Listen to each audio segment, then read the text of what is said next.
incremental capital output ratio. ICOR kita 6,5. Ya, tinggi sekali. Dibandingkan dengan Korea, mereka itu 4. Singapura 4. Kalau tidak salah Thailand 4, India 5. Artinya apa? Jadi kita ini, kalau angka itu artinya kita 30% lebih tidak efisien dari Thailand, Malaysia, Filipina apalagi, Vietnam apalagi. Vietnam 3,6.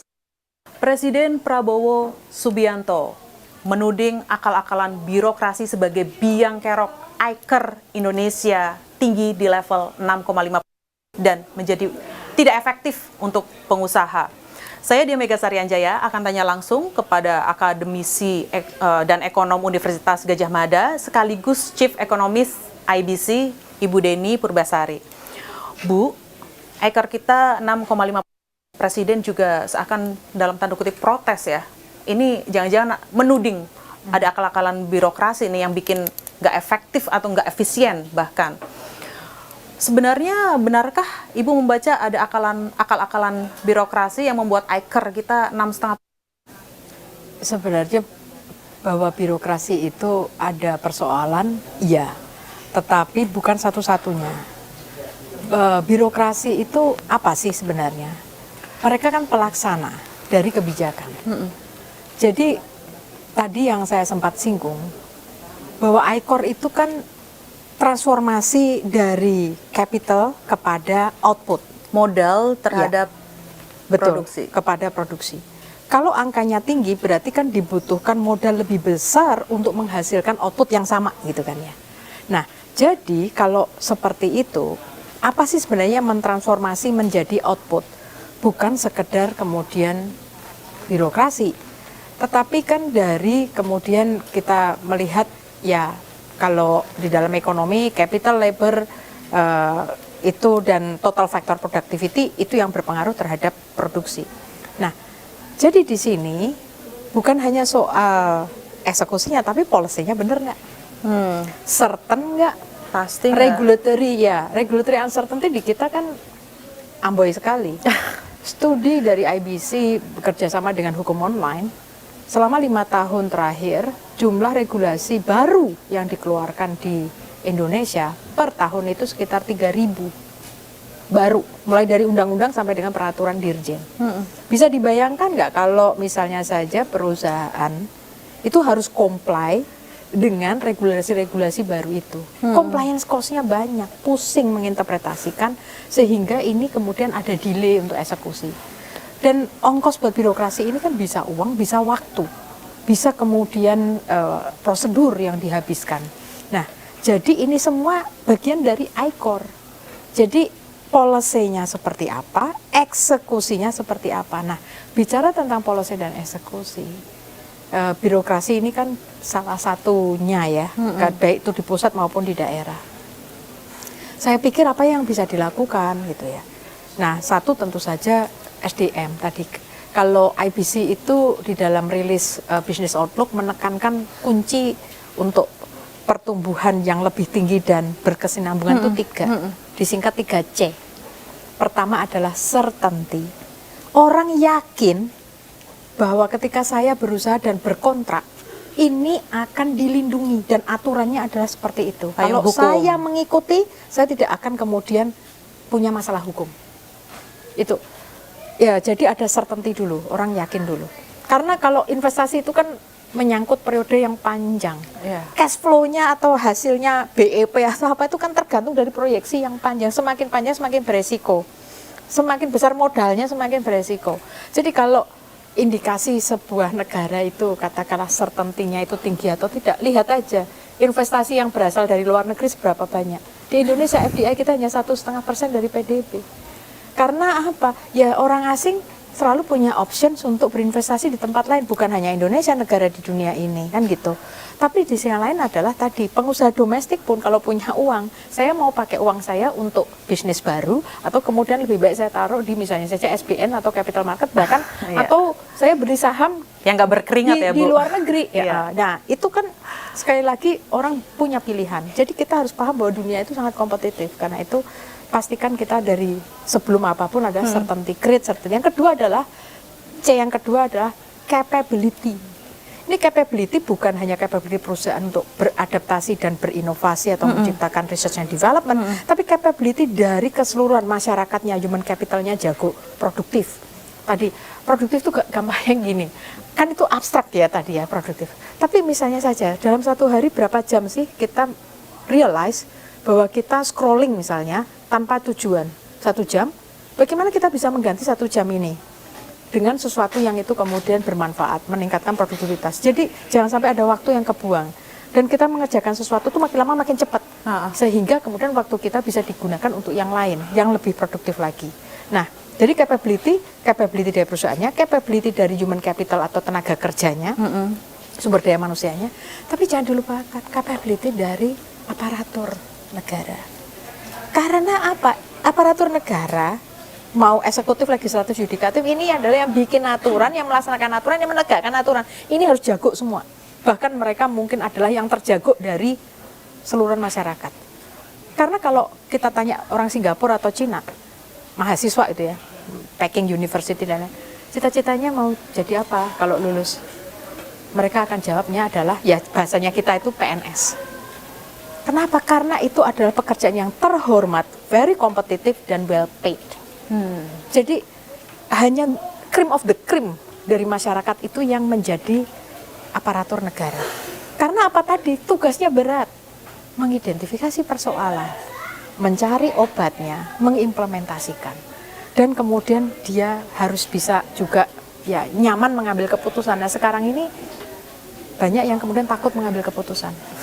Saya kira saya nggak perlu mengelaborasi. Sehingga ini bisa kemudian ada yang disebut sebagai ya seperti deadlock lah, lempar-lempar keputusan, tidak ada yang kemudian hands on dan mengambil bold decision. Tapi kalau bold decision harus dengan sekali lagi transparansi dan akuntabilitas, itu harus melekat ya. C yang ketiga itu adalah capital. Modal. Ketika kemudian certainty dari regulations itu ada dan penegakan hukum itu jelas, yang kedua orang-orangnya capable, maka capital itu akan mengalir ke sana. Nah, capital ini juga menyangkut dengan kompetisi. Bahwa capital pasti akan selalu mengalir kepada alokasi yang terbaik, yang paling efisien, kompetitif ya. Nah, ini jangan sampai kemudian capital itu belok karena apa? Secara artifisial itu pemerintah ngatur supaya kemudian belok hanya ke dia atau bahkan membatasi persaingan. Misalnya saja, kita tentu tahu peran BUMN di Indonesia, tetapi itu harus well defined supaya kemudian tidak mematikan insentif buat perusahaan-perusahaan swasta untuk bertumbuh atau berkembang seperti itu. Karena tadi swasta itu ada yang namanya creative destruction, yang itu Joseph Schumpeter yang menjelaskan pentingnya yang namanya pertumbuhan itu sumbernya dari apa sih? Dari inovasi. Inovasi itu apa sih? Penghancuran cara-cara lama dan kemudian kita mengambil cara baru yang kita rasa lebih bagus. Ini sangat beresiko. Tapi kalau perusahaan itu pingin kemudian menjadi juara di marketnya, market share-nya itu kemudian meningkat, kemudian dia bisa menjual produk dengan sangat kompetitif, bukan hanya di dalam negeri tapi juga di luar negeri, di pasar ekspor. Creative destruction dan insentif untuk dia selalu berinovasi ini harus terus diciptakan, dan itu adalah lewat persaingan. Jadi dan tadi certainty, saya sudah berinovasi ini tahu-tahu regulasinya berubah, betul. Sebenarnya saya mendengar masalah tantangan regulasi, perubahan regulasi ini tidak kali ini aja, Bu. Ketika saya berdialog dengan pengusaha, tantangan terbesar mereka di sini justru bukan tekanan eksternal, tetapi bagaimana regulator kita merespons dengan regulasi itu, perubahan regulasi. Mungkin saya membacanya gini, Bu. Pemerintah juga mungkin mengubah regulasi sebagai penyesuaian, meskipun satu sisi pengusaha pasti menjadinya kan menganggapnya sebagai ketidakpastian regulasi seperti itu, bahwa ada komunikasi yang nggak match juga nih antara pemerintah maksudnya apa, pengusaha inginnya seperti apa. Jembatannya apa sih, Bu, sebenarnya untuk biar ICAR ini larinya ke ICAR lagi ya, biar pengusaha juga di sini nggak merasa modal gue udah gede tapi kok marginnya tipis banget seperti itu loh Bu. Jadi yang sebentar, ini pertanyaan kamu ini penting supaya saya nggak lupa ini. Jadi pertama adalah soal tadi regulasi yang berubah bukannya itu sebuah keniscayaan karena kita mengadjust. Harus hati-hati, adjustment itu karena adanya regulasi yang sudah kita keluarkan dan salah dan itu harus dikoreksi versus kemudian yang memang harus beradaptasi dengan perkembangan. Iterasi berarti. Yang paling berat itu adalah yang pertama, regulasi yang awal itu salah. That's why membuat regulasi itu prosesnya panjang. Karena kalau regulasi itu keliru, maka kalau itu dilanggengkan justru very costly untuk perekonomian karena itu memang harus diubah. Tapi kalau regulasi itu memang sudah benar, tetapi perlu iterasi lebih lanjut untuk mewadahi perubahan yang positif, itu bukan dianggap sebagai ketidakpastian. Karena itu regulasinya harus benar dulu. Itu masalahnya kalau regulasinya yang pertama itu sudah salah, kemudian setelah ternyata salah, dikoreksi, itulah yang menyebabkan uncertainty. Karena kadang bisnis sudah merespon terhadap regulasi yang salah ini, dia sudah invest, tapi kemudian loh kok dicabut, kok diubah aturan mainnya, itu yang kemudian membuat bisnis tidak nyaman. That's why membuat regulasi butuh yang nomor 2 tadi, capability. Dan itu dibutuhkan proses yang cermat, diskusi yang luar biasa, dan kemudian tadi sebuah planning yang itu adalah jangka panjang. Karena jangan sampai kita itu hanya fokus di jangka pendek, tapi at the cost of long run growth atau capability kita untuk bertumbuh, capacity to grow itu rusak karena kita hanya mengejar pertumbuhan jangka pendek. Nggak sustain maksudnya gitu ya? Ya, karena kan kita tahulah dari literatur ekonomi Econ 101, itu kebijakan fiskal dan moneter itu bisa seperti steroid untuk membuat kita bisa lari kencang, tapi habis itu kita rusak fisiknya gitu. Itu bisa, atau bahkan itu membuat ekonomi destabilizing, itu bisa. Nah, jadi kebijakan yang betul-betul mengabdi kepada kepentingan Republik Indonesia, orang-orangnya, masyarakatnya, bukan perusahaan. Perusahaan itu hanya part of the agents, tetapi masyarakat, rakyat itu yang menjadi first order concern.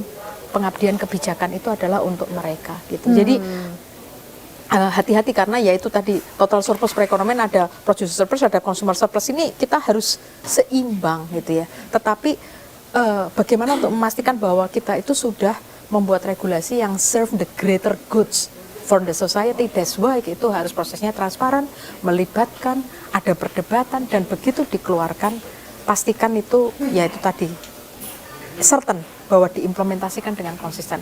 Tapi hulunya ini harus benar dulu. Kalau hulunya sudah salah, dibiarkan ya tambah salah gitu. Dikoreksi uncertain karena tadi sudah ada bisnis yang masuk. That's why membuat regulasi itu sangat secret sih buat saya sih. Nah, butuh proses. Nah, tapi tadi yang sempat disampaikan lagi selain daripada itu saya jadi kalau ICOR itu 6,5 memang kemudian dibutuhkan investasi itu mencapai 52% dari PDB, which is too expensive for us. Tetapi kalau kita bisa menurunkan ke 4 misalnya saja ya. Betul. Bisa nggak seperti maka negara tetangga Bu? Kompetitif tadi bahwa bukan hanya soal capability dan certainty, tetapi juga komplementer infrastruktur yang memungkinkan kita itu untuk bertumbuh. Seperti misalnya saja logistiknya yang jago dong, jangan hanya membuat jalan tapi memanage jalan, memanage bandara, memanage pelabuhan, dan proses ini harus cobalah kita mengadopsi best practice, membuatnya transparan, vendornya kompetitif, dan memang itu adalah yang kompeten. Dan itu sekali lagi kalau kita kemudian memastikan ada kompetisi dan kemudian tadi transparansi anggaran dan segala macam semuanya dilaporkan karena itu adalah uangnya masyarakat, maka saya yakin secara bertahap kita menjadi lebih baik. Jadi itu logistik kompetensi itu penting juga mensupport terhadap ICOR, manusianya juga, birokrasinya, regulasinya. Jadi ICOR bukan soal tadi per se yaitu adalah birokrat, bukan. Tapi tadi bahwa penyelenggara negara, eksekutif, legislatif, yudikatif, itu kemudian harus par excellence semua orang-orang yang the best di Republik ini. Karena masalah kita itu kompleks. Iya. Negara yang besar, masalahnya juga besar. Iya, karena itu butuh pemikir yang hebat untuk kemudian memikirkan tentang solusi buat Republik ini. Dan tidak hanya itu, lingkungannya juga nyaman untuk mereka mengambil keputusan. Karena ini bukan ahli nujum loh. Kalau saya takut sekali terus terang kalau namanya mengambil keputusan itu yang itu berdampak luas, memakan anggaran yang besar. Dan kita ini kan menghadapi sesuatu informasinya tuh ex ante. Kita baru tahu dampak dari kebijakan itu setelah kita jalanin kan? Ya, kuratif. Exactly. Jadi ex ante-nya itu sudah dengan segala keterbatasan informasi, tapi kita learn best practice, kita berdebat dan segala macam melibatkan, begitu diputuskan bismillahirrahmanirrahim, sebelum memutuskan bahkan bismillahirrahmanirrahim. Begitu diputuskan, kita harus sangat diligent memonitor ini supaya kemudian benar-benar policy itu kejadian seperti as we are intent ya untuk menciptakan kebijakan itu. Kalau enggak setel terus. Tapi bukan ini yang keliru, tapi setel dalam implementasinya. Nah, itu penting. Nah, tadi saya menegaskan tentang aparat negara dan itu bukan hanya birokrat, karena birokrat kan di sisi eksekutif ya. Iya. Tapi legislatif kan yang membuat aturan. Birokrasi atau pemerintah eksekutif itu yang kemudian mengeksekusi aturan. Tapi kemudian yang menegakkan aturan itu adalah legislatif, yudikatif. Ini benar-benar harus orang-orang yang terbaik. Tapi Bu, permasalahannya adalah apakah ICAR kita yang tinggi, yang tidak kompetitif dengan negara tetangga membuat indeks manufaktur kita juga nyaris terkontraksi? Saya akan kembali.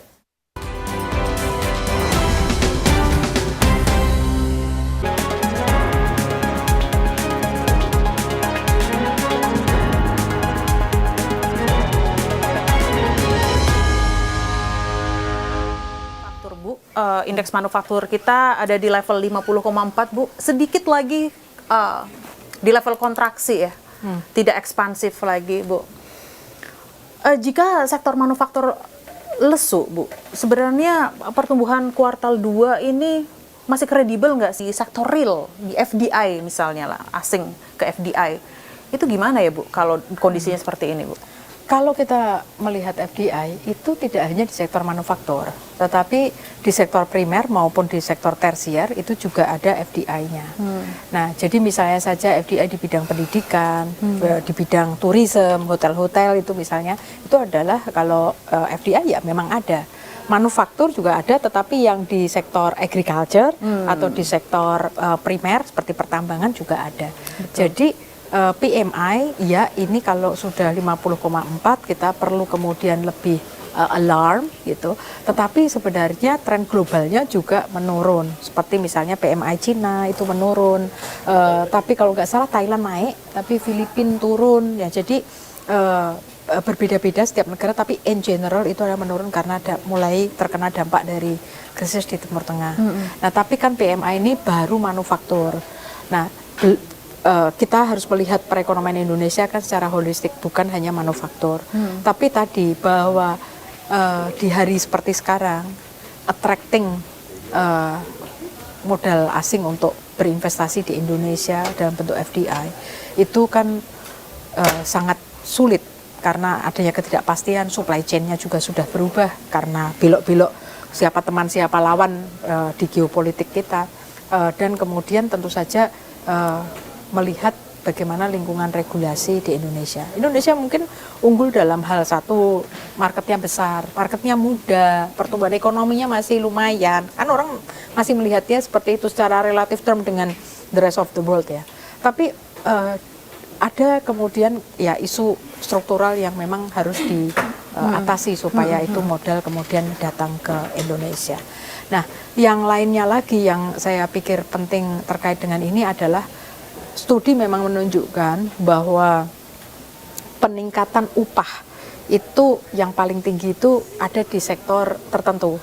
Manufaktur ini sebenarnya termasuk sektor so-so bukan sektor yang paling utama untuk meningkat baik levelnya tinggi maupun kemudian pertumbuhan upahnya tinggi.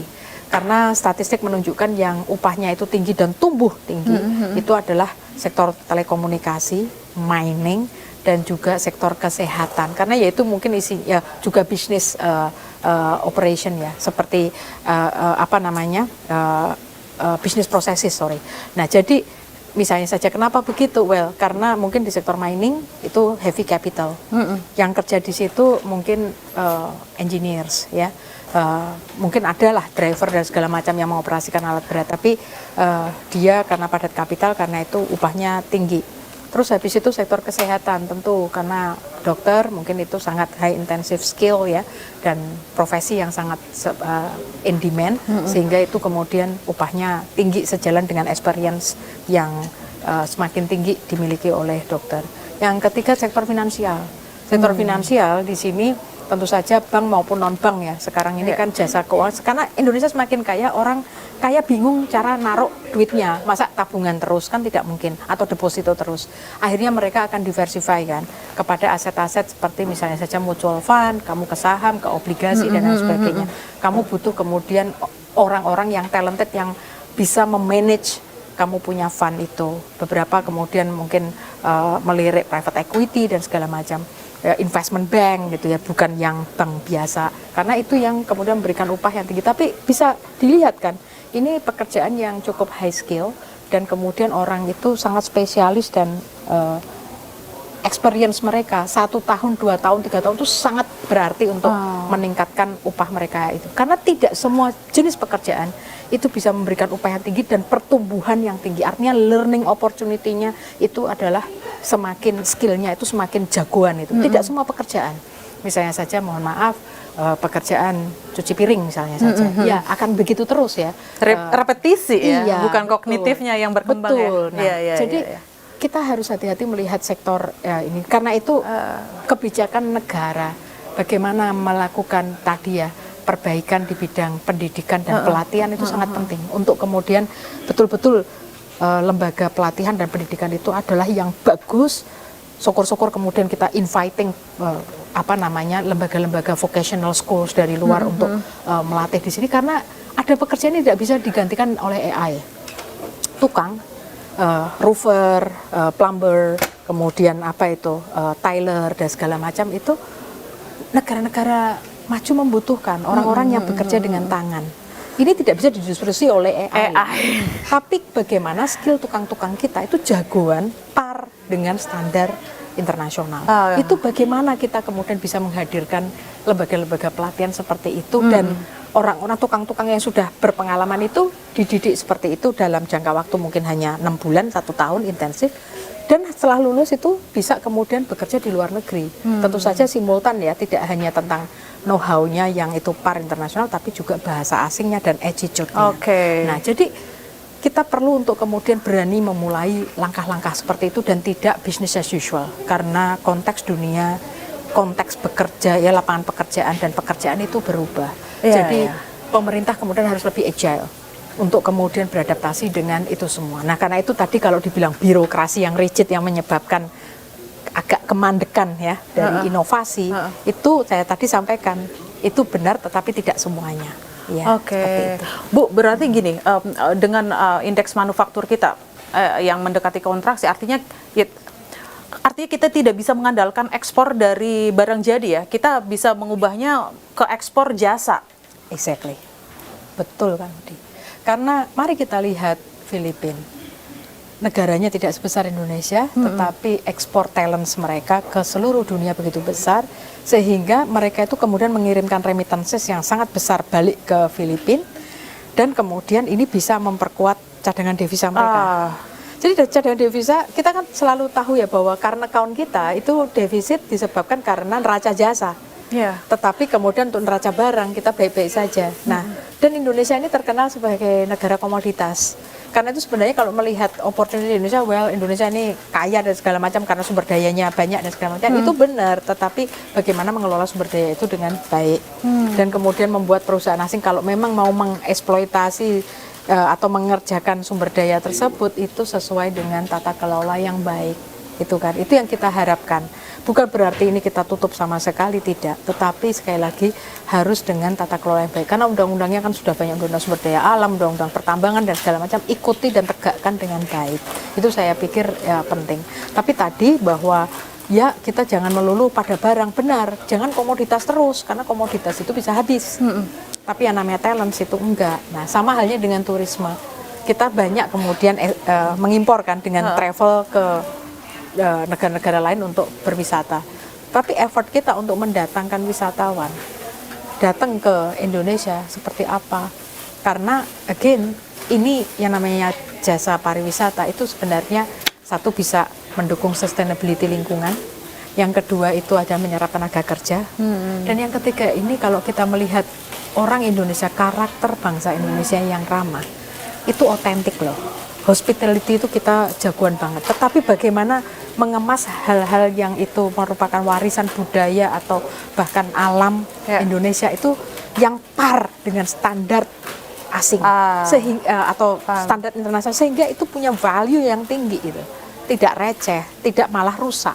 Itu butuh yang namanya tadi C yang kedua, capability. Betul. Jadi capability untuk mengelola, memanage ini kita juga defisit sekali. Iya, saya membacanya bahwa skill itu jangan hanya ya skill aja, tetapi bobot skillnya itu yang matters ya Bu. Betul. Biar kalau ketika bobot skill itu ditambah, value atas seseorang jasa itu menjadi lebih berharga dan bisa beli bensin hanya dalam waktu 10 menit ya Bu. Benar. Jadi bagaimana membuat per jam dari tenaga kerja kita itu punya value yang lebih. Berarti mereka harus kemudian bekerja ke sektor yang memberikan yaitu tadi nilai tambah yang besar. Sektor seperti apa ya? Tentu saja tadi contohnya adalah yang mendatangkan cuan yang tinggi tadi. Nah, karena itu perkuatlah di situ.